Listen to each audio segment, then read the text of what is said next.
Petit à petit, la capitale Niamey est en train de redorer son blason pour offrir un visage plus radieux, reluisant avec des caractéristiques faisant d'elle une ville moderne comme plusieurs capitales de la sous-région.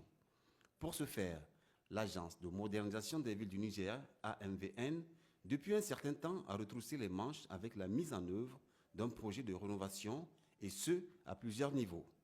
D'ailleurs, le constat est là à plusieurs endroits: carrefours, rues, places publiques, trottoirs.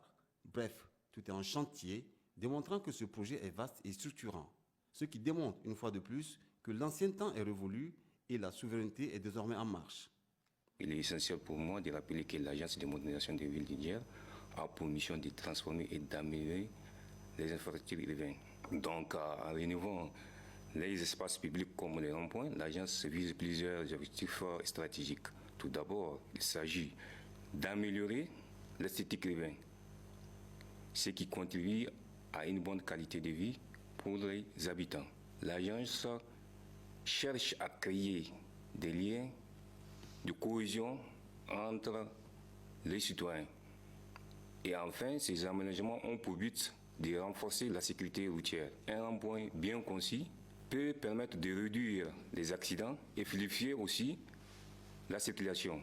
La mise en œuvre de ce projet exprime clairement le souci des plus hautes autorités du pays de faire de Niamey une vraie victime du Niger et les travaux en cours, une fois terminés, permettront une meilleure mobilité urbaine. La rénovation de la place Châteauin, de la place Thomas Sankara, de la place dénommée Leptako Gourma qui a été inaugurée la semaine passée. D'autre part, on note également les travaux en cours au niveau de la place AES, du rond-point Palais du Congrès au rond-point Hôpital et celui de Wadat ainsi que les ronds-points Police Secours. Par ailleurs, il est également prévu que la place du pavillon présidentiel, qui est située au niveau de l'aéroport international d'Uri en Mani, soit rénovée.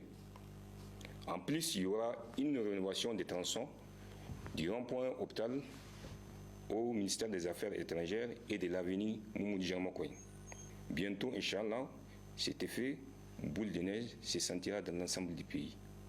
Bien entendu, tel projet demande de gros moyens, mais au vu de leur importance, l'État, par le truchement de l'AMVN, n'a pas justement lésiné sur les moyens.